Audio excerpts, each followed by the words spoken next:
No bar stool? What's up with you heathens? Well, if you have your Bibles with you. Oh wow, who has this blind Bible up here? I think it's mine, but I'm going to take it. Turn to the Genesis 1:1. Just sit back, relax, nothing new or exciting today. I just thought we'd go back to the basics and what's better than just start at the beginning. So we'll just start at the beginning and review what we've known. In the beginning, God created the heaven and the earth. Let us pray. Dear loving and gracious Father, thankful to be gathered together this morning in your house, Lord. I pray you keep your hand upon the service, let us learn of you, and let us learn what you want us to learn. In Jesus' name we ask. Amen. Well, my week ended a lot more busy than I was planning. I stayed out late last night. I got my 5 hours of sleep. Friday night, I went down to the Live Cook-Off and stayed up late because somebody can't drive a car. I had to go pick them up at Edge or whatever it's called nowadays. Oh, yeah. So I'm running on empty, but yeah, we'll go anyways. It says here that in the beginning God created the heaven and the earth. And the best part about this is, everybody know what the definition of heaven is in this case? You what? Atmosphere. Nope. This word heaven means everything that's not earth. And you know what the word earth means? Everything that's not heaven? Yep. Pretty fascinating here, you know, it's like, and I wondered, I have not convinced myself yet, but I wonder too if heaven and earth is everything that's God or spiritual, and earth is everything that's ready for this, earthly. Yeah, I know you can't use the word to define itself, but I just did, so there. So in the beginning, it's going to be a long day, God created heaven and the earth. And the earth was without form and void, and darkness was upon the face of the earth. And the Spirit of God moved upon the face of the waters. So it's dark, we haven't got the light yet. The earth was formed and void. Now usually you think the word void would be empty.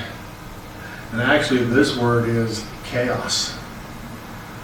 There is nothing organized, there's all chaotic. Which kind of makes sense. And once again, I wonder how spiritual you can make this into, that humanity is chaotic without God. There's no up, down, right, wrong. We just rename everything. We call evil good and good evil. And it's all that. Darkness upon the face of the deep. And the Spirit of God moved upon the face of the waters. Now, if you have some newer translation, maybe it says something there doesn't have.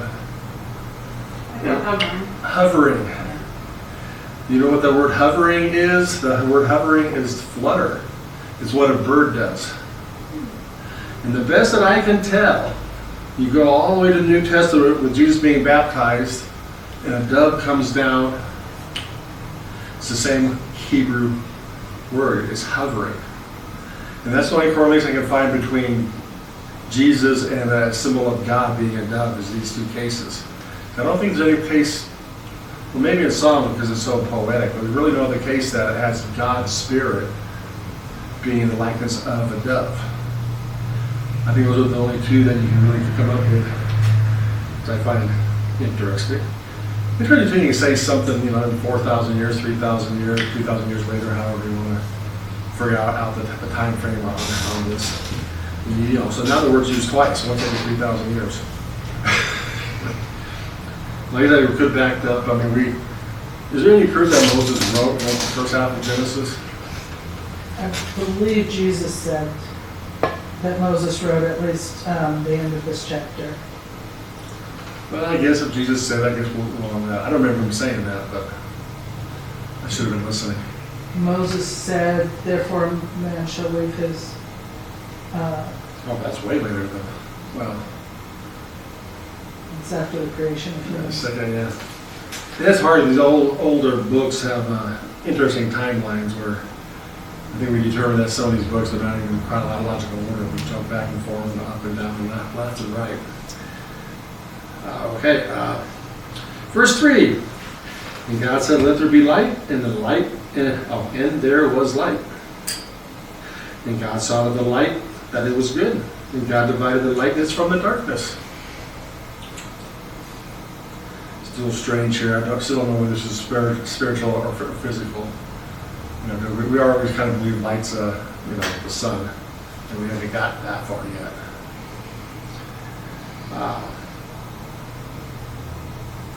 And then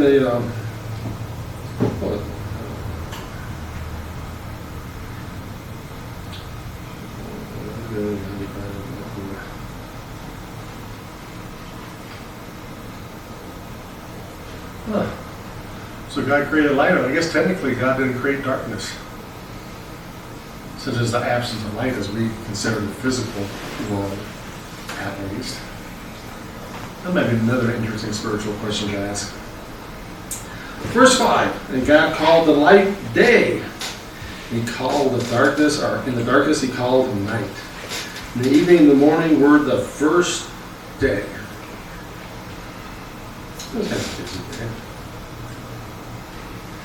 I always amuse myself with evolution because it's basically the same formula as Genesis. First this, then that. We have a day one, and then as we go on, we have a day two, different things we created, and day three that we created. And evolution kind of says the same thing. First there's land, and then there's this life, and then that life, and then this life. And I had the argument once with a co-worker, told him that we believe the same thing, and he goes, no, I just backed him up. Finally got into the Big Bang Theory. He goes, it all came from the Big Bang. Okay, so what exploded? Don't know. And I guess now the Big Bang Theory isn't part of science anymore. They changed their mind that it's not a location, it was everywhere instantly. I've had enough the Big Bang, so I go, okay, so you're telling me that something came from nothing, and that's your scientific? Is that scientific proof of anything? Did any scientist believe something came from nothing? I just believe the same thing. I said it was spoken into existence, and you just say it happened. Sounds like the same faith to me. But anyways, yeah, there's no more single point for the Big Bang. It happened everywhere at once. Because then you can explain why planets rotate in different directions. If it was a singular point, then you can't have that. But just like light, they say when you turn on a torch, for you English people, if you turn on a flashlight, the light goes 360, and then because you observe it, it goes straight. And that's the latest scientific evidence, at least for quantum physics. Okay, 6. And God said, let there be a firmament in the midst of the waters, and let it divide the waters from the waters. And God made the firmament and divided the waters which were under the firmament, and the waters which were above the firmament, and it was so. And God called the firmament heaven. And the evening and the morning were the second day. So now we got your oxygen. You got your firmaments. You got your rain clouds and stuff in the air. And God called the firmament heaven. Verse 9. And God said, let the waters under the heaven be gathered together into one place. And let the dry land appear. And it was so. And God called the dry land earth. And gathering together the waters called he seas. And God saw that it was good. So we're slowly making progress here.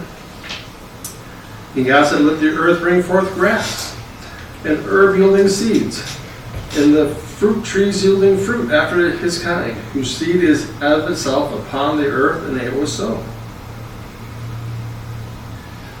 And once again, if you're the evolutionist, what came first in the grand scheme of plants or of life? Was the first life mammal? Was the first life lizard? The first life was plants. So it's like, oh, okay. I'm glad we're not, agreeing here on anything.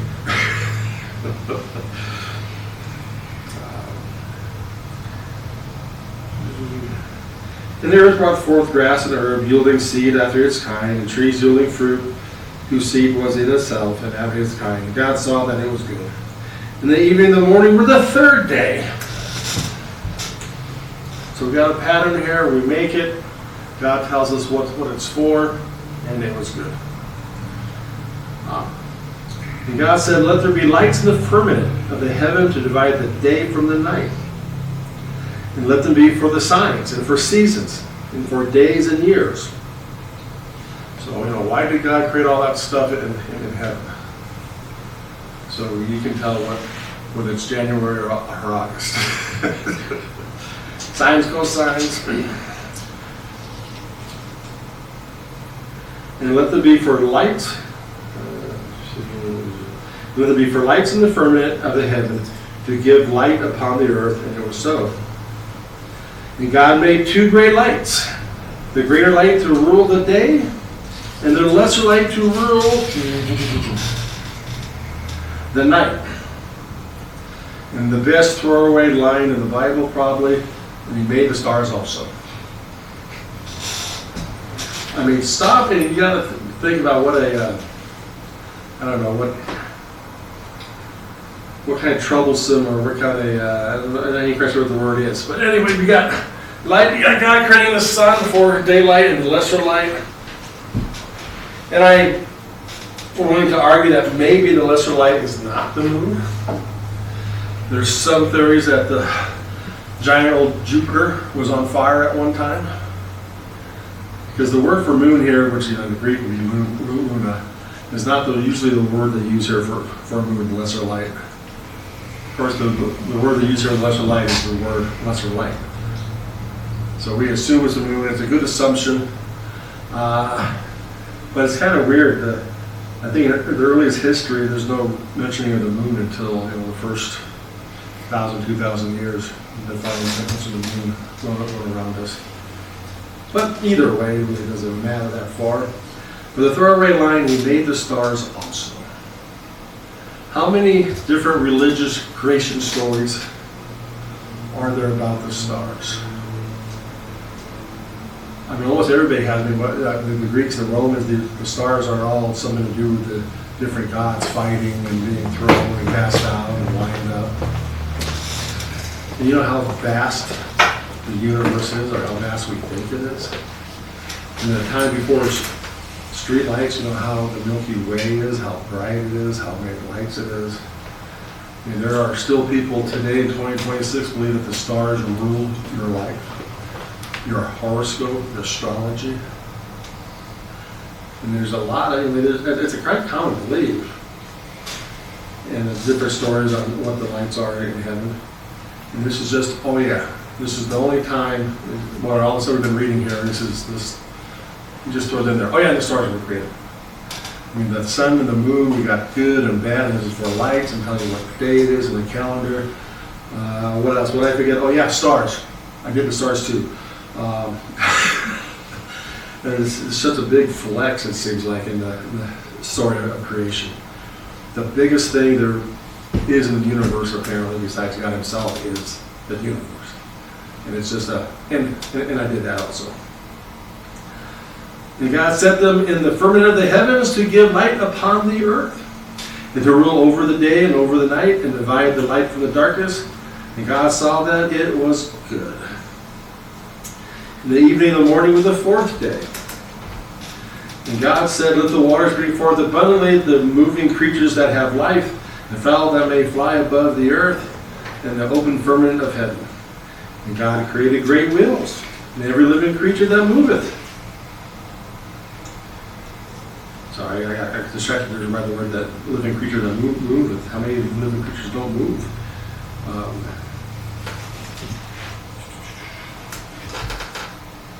The moving creature that have life, and fowl that they may fly above the earth, and the open firmament of heaven. 21. God created great whales, and every living creature that moveth, which the waters brought forth abundantly after their kind, and every winged fowl after his kind. And God saw that it was good. And God blessed them, saying, be fruitful and multiply, and fill the waters and the earth, and let fowl multiply in the earth. In the morning, or in the evening, in the morning were the fifth day. I don't know, we want to argue that God made the whole world populated, or did he, much like Noah, just put all the animals in one place and told them, okay, the rest of the world's empty? I mean, to me, it kind of says, whoa. Maybe it was only animals were everywhere, but they were only semi-full. What a bunch of quiet crowd. They created, so we're up to 5 on the fifth day. 24, and God said, let the earth bring forth the living creatures after his kind, cattle and creeping things and beasts of the earth, and after his kind, and it was so. Once again, it's a very evolutionary idea here. I mean, where does evolution say the first life began? In the ocean. And then the land animals show up. Unless you're a dolphin, which I think you were a dog to a dolphin back to a dog. Okay, let's not go that far. The word kind here, too, is interesting because those of you who are homeschooled remember what grand old men play chess? Genesis, or not Genesis. Genus. I forgot what it was. Grand. Order. Genus, order. I don't know, because I didn't learn that like you did. I forget what it was, but that's how important it is. But the idea that everything belongs to a family tree, that if you have a cow, the Genesis is cow, and you can only have cows from a cow. You'll never get a pig out of a cow, no matter how often you breed it, how long you breed it. And it was so. 25, and God made the beasts of the earth after his kind, the cattle after their kind, and everything that creepeth upon the earth after his kind. And God saw that it was good. And God said, let us make man in our image, after our likeness, and let them have dominion over the fish of the sea, and over the fowl of the air, and over the cattle, and over all the earth, and every other creeping thing that creepeth upon the earth. Ooh, so we're in charge of it all. Everything's our fault. So God created man in his own image. In the image of God created he him. Male and female created he them. That's hard to spit out.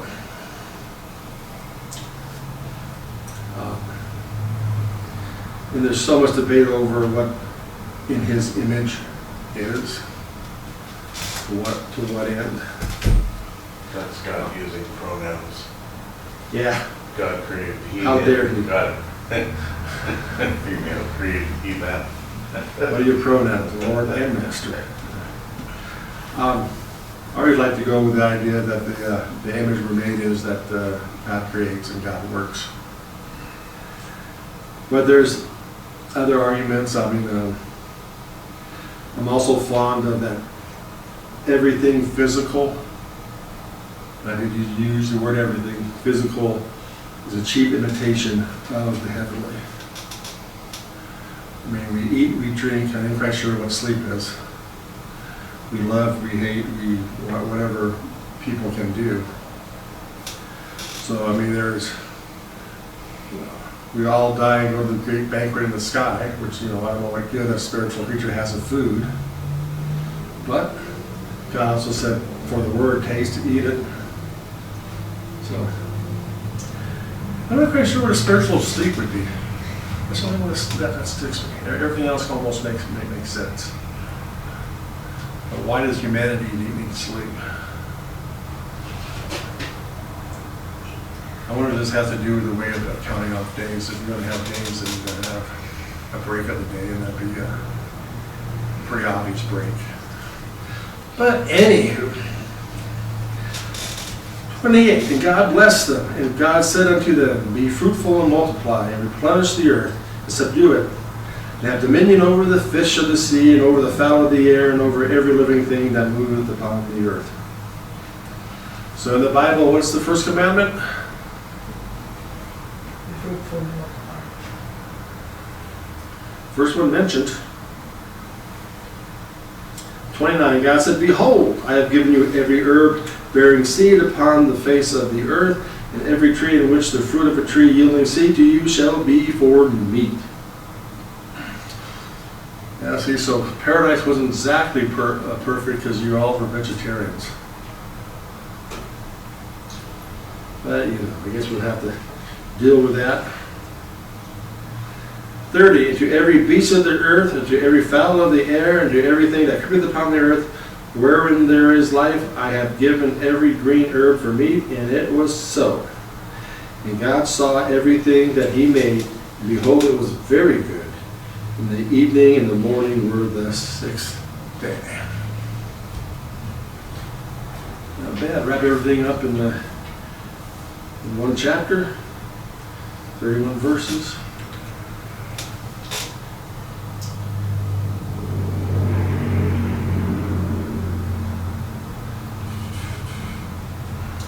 Okay. Now, if we go on here, we'll notice there's kind of a recap.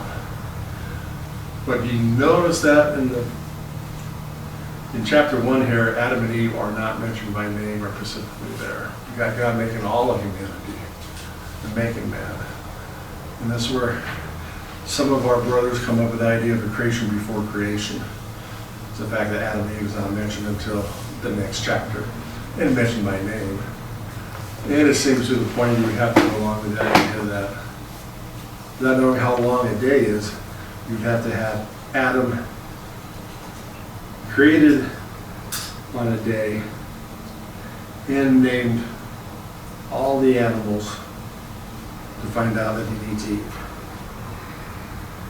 And I don't know why it wouldn't be possible. Once again, I don't know how long the day is. I'm not very sure how many animals he had to name, to be honest with you. I don't know if all the animals in the world were in one place, or you didn't have to name those that weren't there, or they are. I mean, you just take dogs. I mean, did God just create a dog, or did he create all 202 breeds that we recognize today? I don't know. I really have a hard time carrying it, but I mean, it is an interesting question.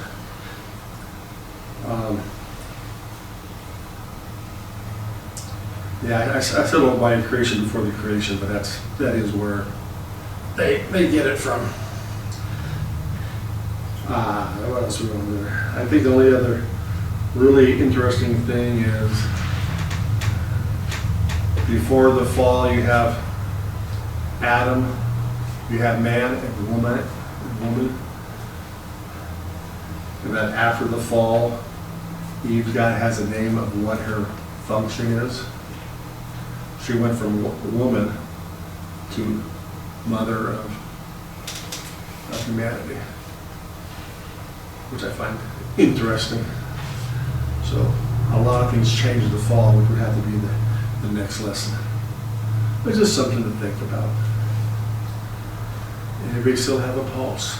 Is it just me who doesn't have one? Jesse's the only one that checked. Questions, comment, concerns? Kind of simple, nothing really new in here. We're all familiar with it. Just that you got to be reminded someday for some reason. I have no idea why.